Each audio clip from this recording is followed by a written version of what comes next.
Hi there. My name is Haley Carlson. This is my Module 12 case study report for teacher reacting negatively to personal evaluation. So, a case summary of this situation: a principal was writing up evaluations for teachers and was pleased with all of his teachers except for Mrs. Stevens. He noted that Mrs. Stevens was struggling after visiting her classrooms a few times, that there was a lack of student involvement, some high noise levels, lack of motivation, some students defying instructions that she had given. But the principal did note that her content knowledge is really high. When he met with Mrs. Stevens to discuss these issues, he thought she was irritable, hostile, and difficult to communicate with. She just wasn't being super receptive. And he subtly suggested that she try to involve her students more, and she reacted defensively to that suggestion. Mrs. Stevens shared that she did try to motivate her kids by involving them, and the principal ended the meeting after Mrs. Stevens would not admit her inadequacies within her teaching. He decided to visit her classroom 2 days later after their meeting for the evaluation and found that she had not made enough adjustments and was experiencing the same problems. He left the room without speaking to her because he couldn't think of anything positive to say to her, and ultimately he decided to not renew her contract for the next year and cited a below average personality, her not being responsive to supervision, and then her having difficulty with student motivation as reasons for that non-renewal. The next day, the two individuals met over the evaluation in a tense meeting where Mrs. Stevens was upset.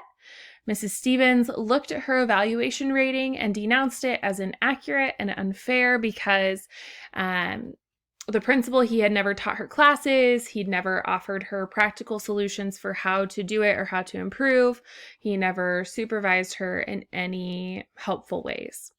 Then Mrs. Stevens left the room while threatening to fight the evaluation rating by taking it to court for her supervisor failing her without helping her first. So failing her before helping her is what she was citing as the reason for taking it to court. So kind of in the situation, what should the principal do? That's the scenario we are thinking about here.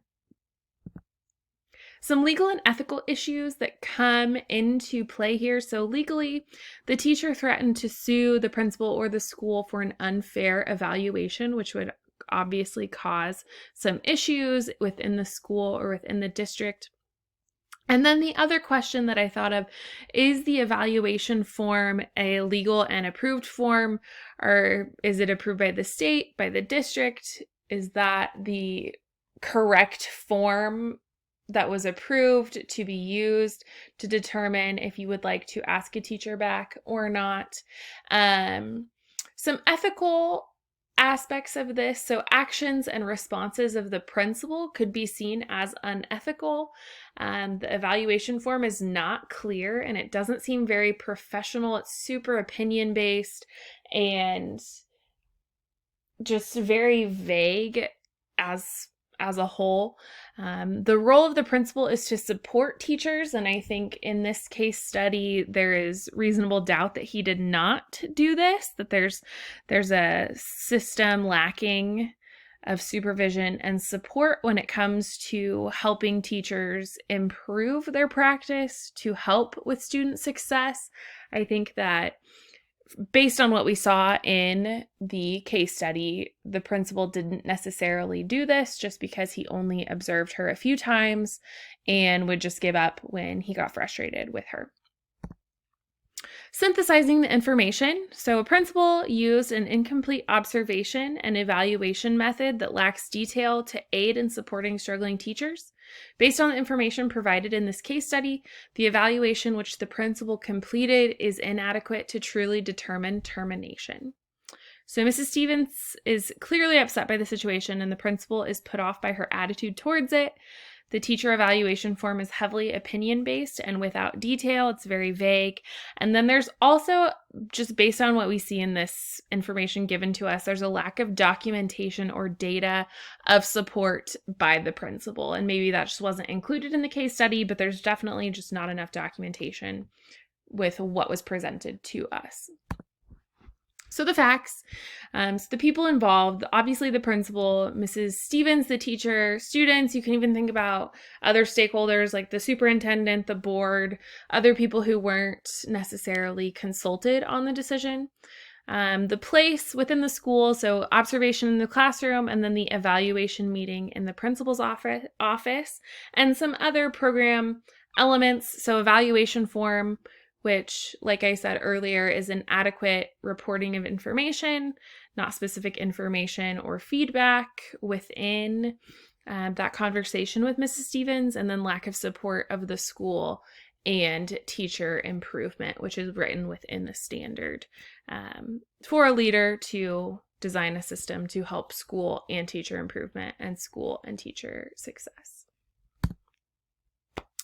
So reviewing the information, no stakeholders or district supervisors were consulted.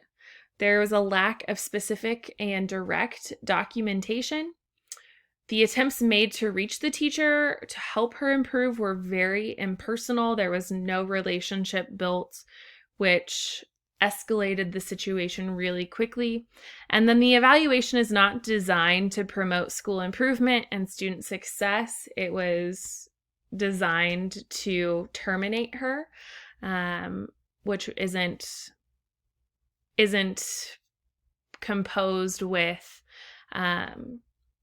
improving that process, I guess.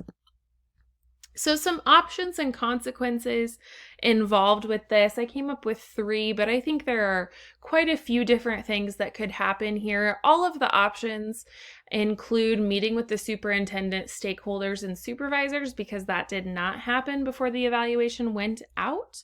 So option 1, obviously meet with all of them and then move forward with the decision to not renew Ms. Stevens' contract, which would obviously bring in some legal issues potentially with her.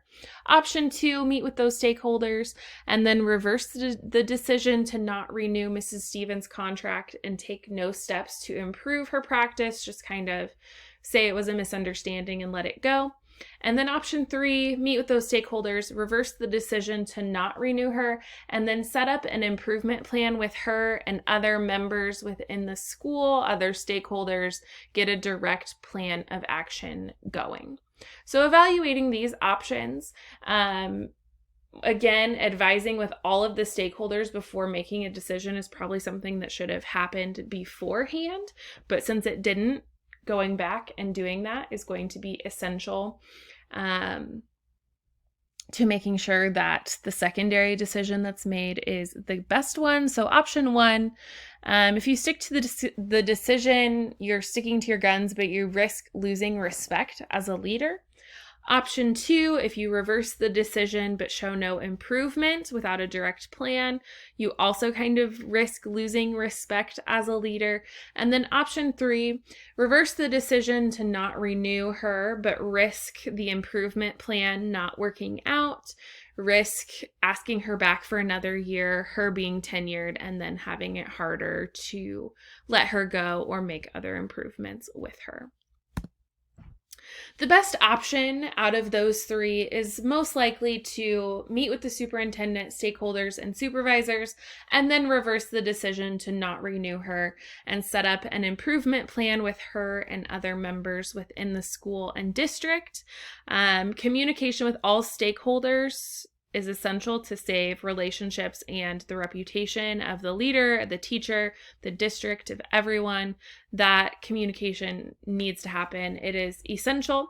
And then renewing Mrs. Stevens' contract and entering into an explicit improvement plan with specific steps to be completed and goals in mind. This will provide opportunities for Mrs. Stevens to be observed, receive feedback constructively, and then focus on her growth with that.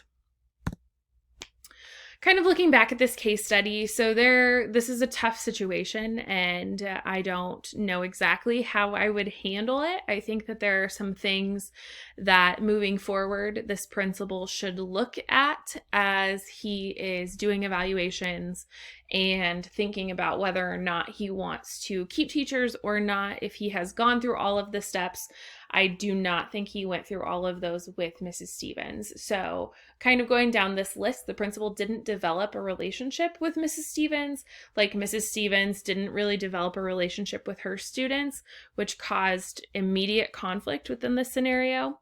The principal also only gave vague feedback after visiting just a few times. Visiting time should increase, especially when teachers are struggling, and then that feedback needs to be direct and explicit. You can't be vague and expect someone to know where you are coming from. There's also not enough time for Mrs. Stevens to grow and adjust after the first round of feedback.